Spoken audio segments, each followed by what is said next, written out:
So you want to know about UFC. You want to learn about it, maybe for a partner, for a family member, for a friend. I don't know. And it doesn't matter to me. What I'm here today to talk to you about is to just fill you in on what UFC is, what it involves, some of the details with it, etc. Now, let me start off by saying UFC is a sport organization. Okay? So that's like the NFL for football. That's like the MLB for baseball. Now, I want you to think of your favorite sport, and I want you to think of a mid-tier organization for that sport. Now, I want you to think of the highest of the high tier for that sport.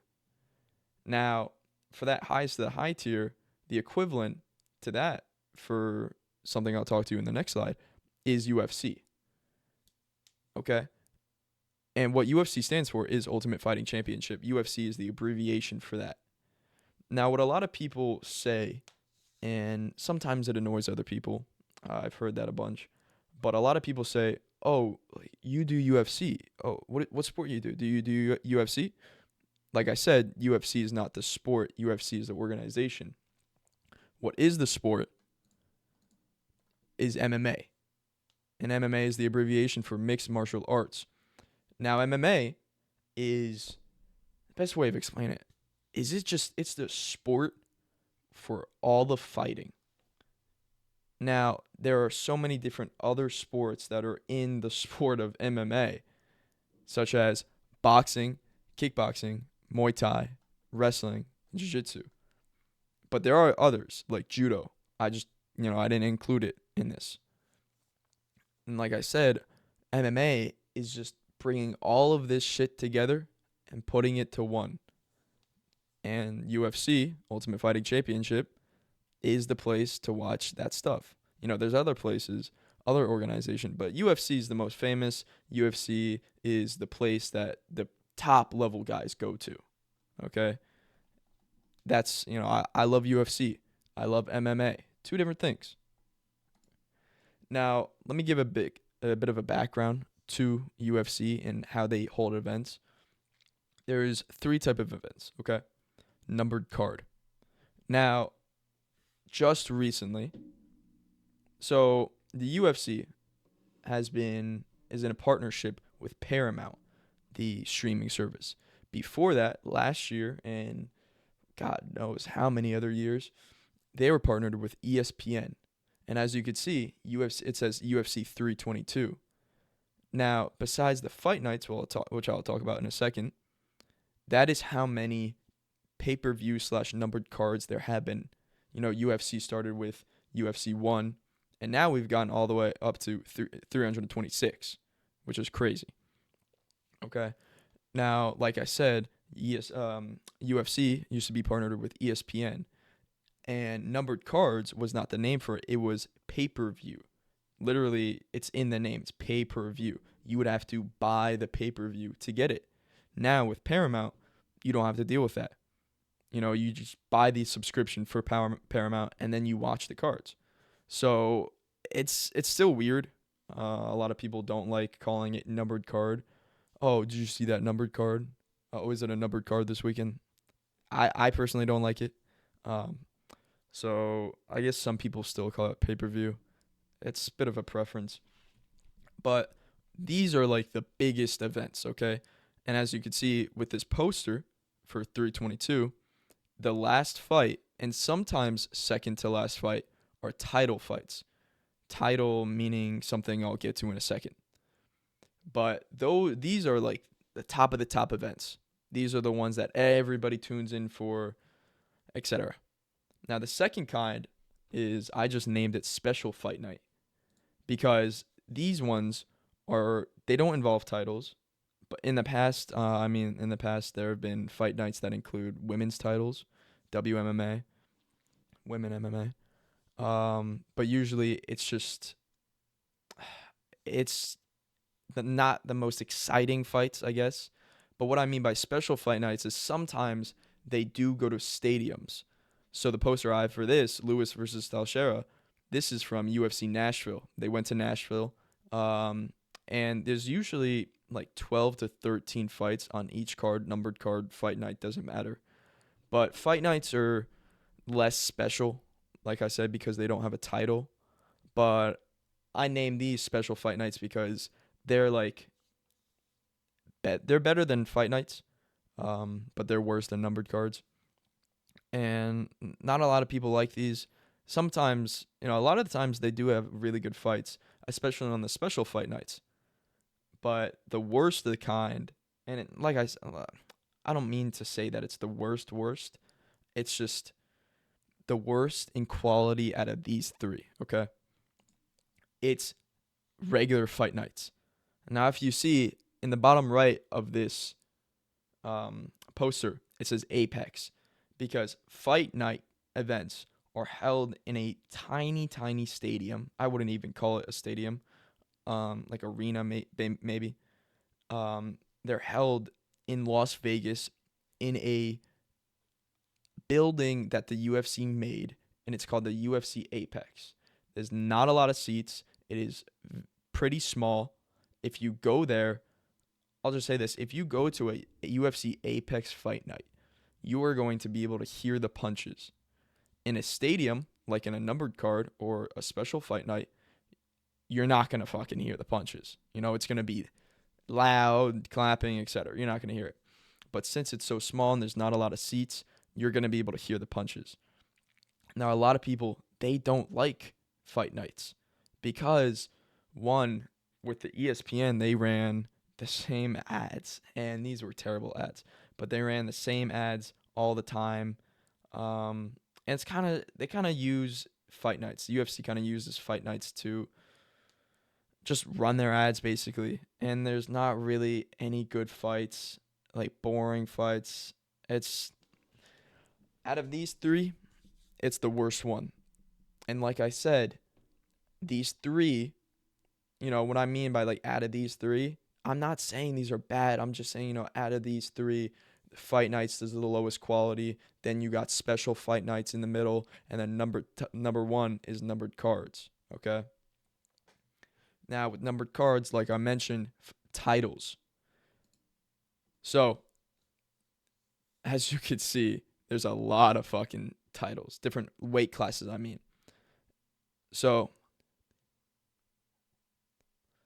each weight class, as you can also see, it has a specific weight limit.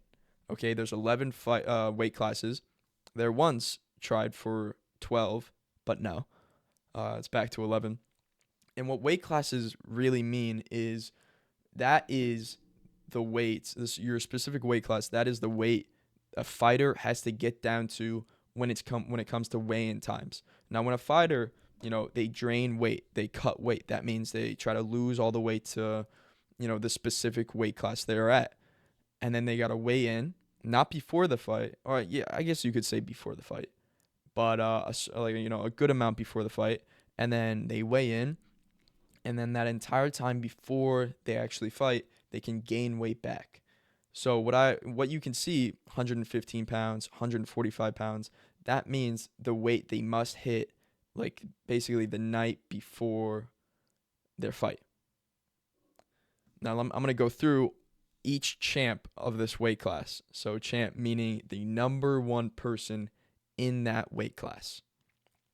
To begin with, women's strawweight, Mackenzie Dern. I don't have the names on, I apologize, but Mackenzie Dern, she's the champion of 115 pounds for women's, which is women's strawweight. Then we have Valentina Shevchenko, which is 125 pounds, women's flyweight.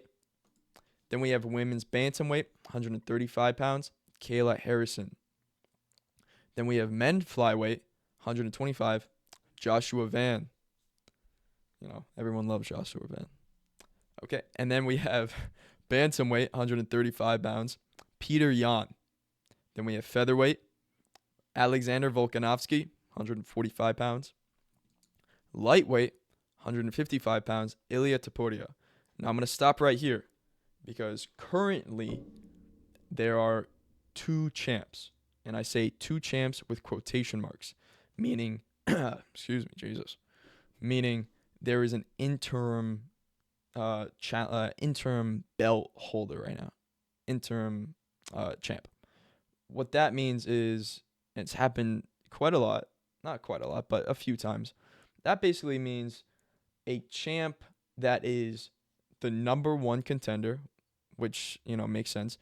But the reason that, belt was created was in case the actual champ, in this case, Ilia Topuria, had a problem outside of the UFC.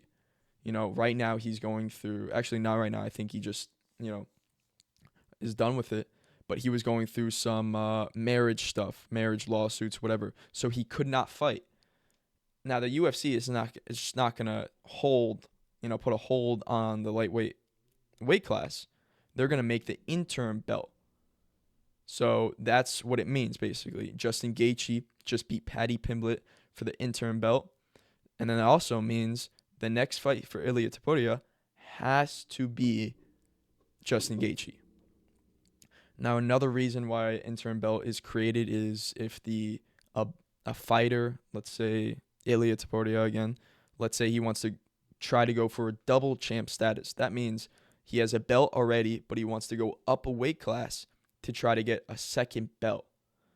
He's not going to be able to fight at two divisions at once, so that's another reason why an interim belt is created.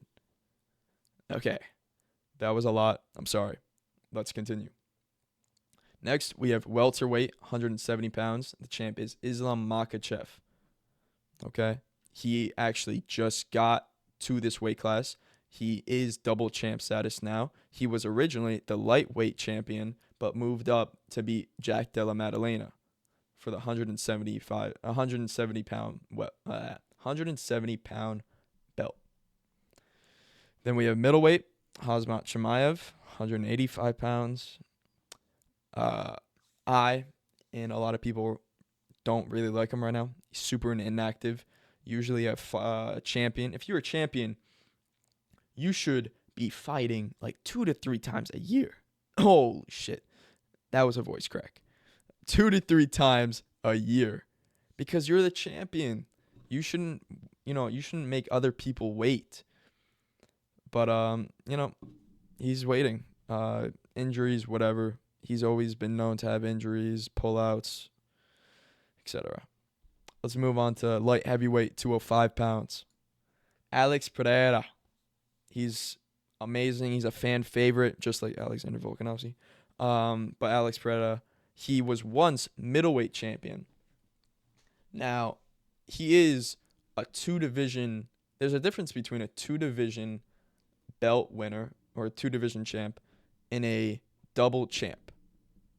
A lot of people think it's the same thing, but it's not. A 2-division champ, what Alex Pereira was he was middleweight champion, but then lost, and then went up the weight class to light heavyweight and won the belt. Champ, double champ, or champ means, like, let's take, for example, Islam. Islam was the lightweight champ. He didn't lose the belt, and then he went up to welterweight. So he had 2 belts at once, while Alex had 1 belt, lost it, gained another one in a different division. Okay, hopefully that makes sense. Finally, heavyweight, 265 pounds, Tom Aspinall. So let me quickly go over how to win. Decision, knockout, submission. So, wait, what? Decision, knockouts. Yeah, okay, sorry. Decision. There are multiple types of decision.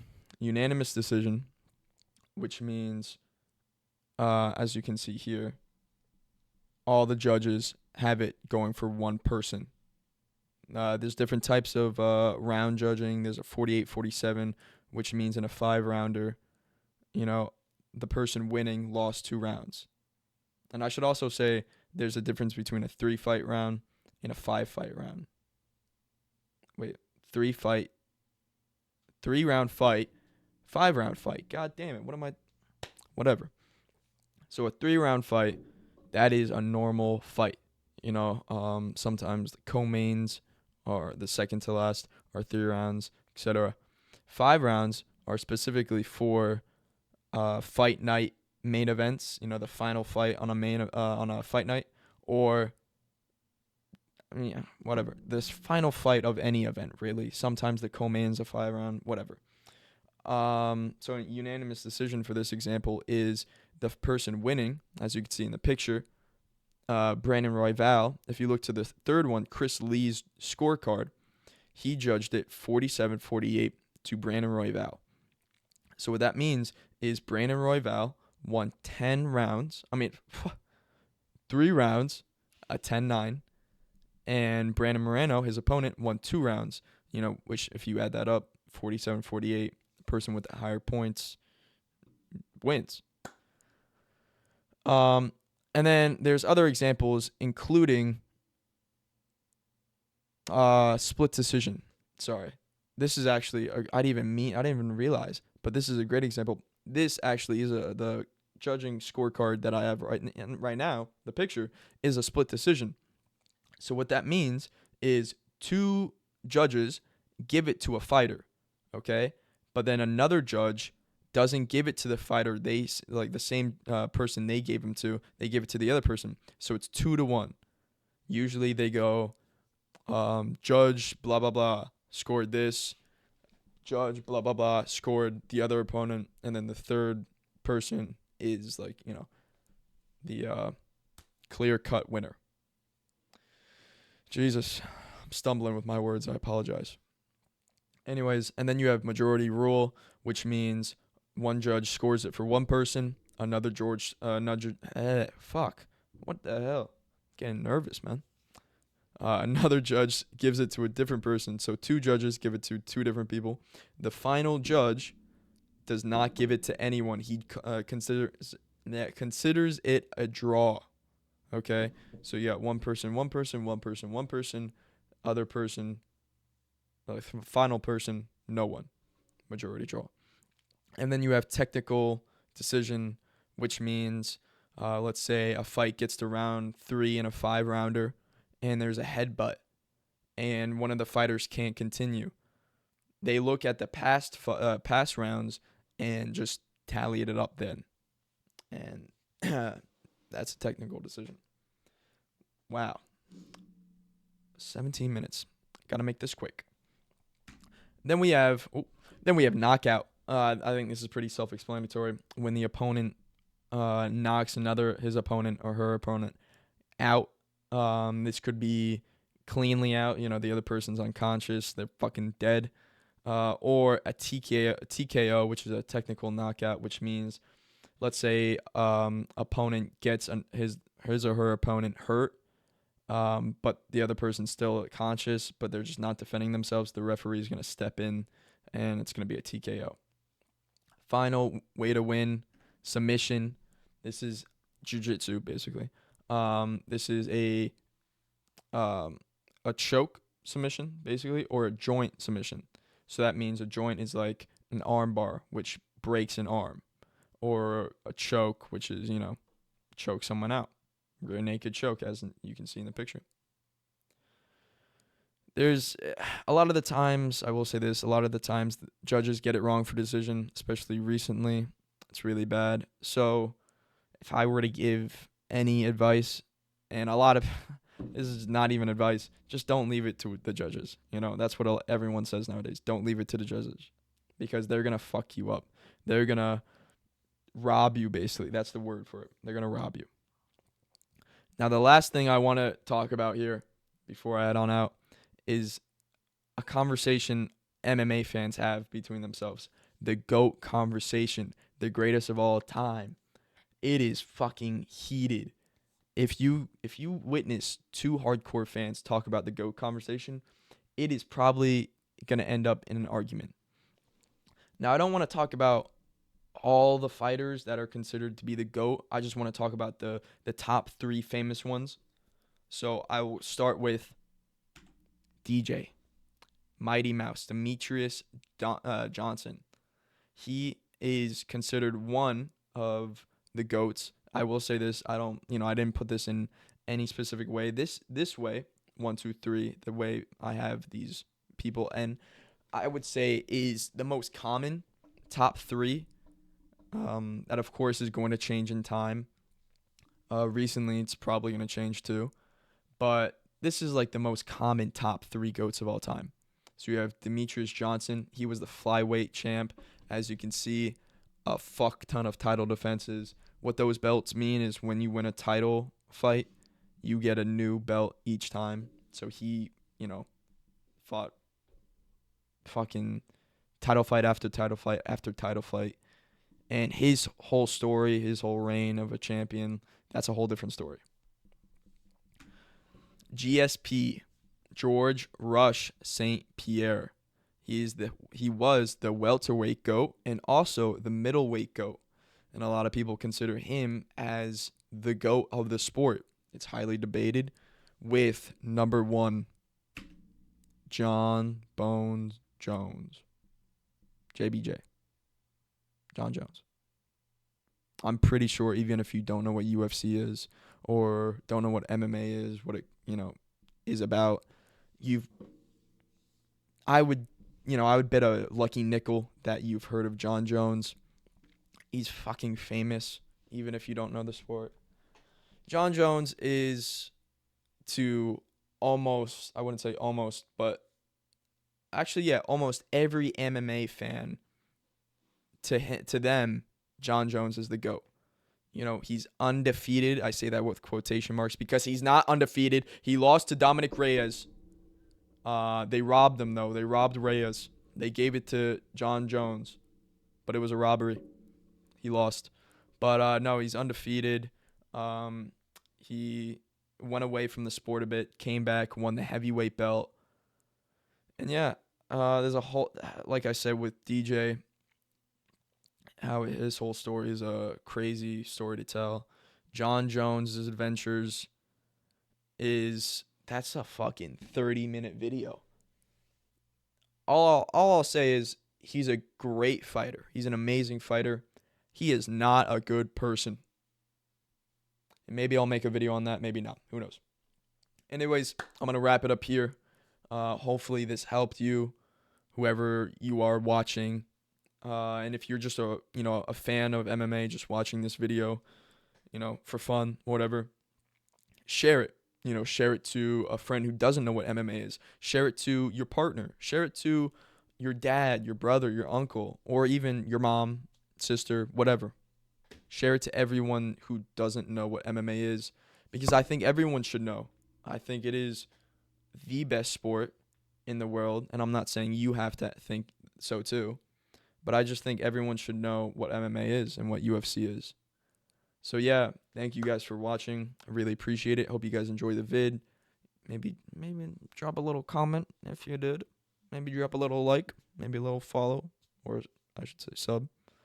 But yeah, thank you guys for watching. Have an amazing night, day, whatever time it is for you.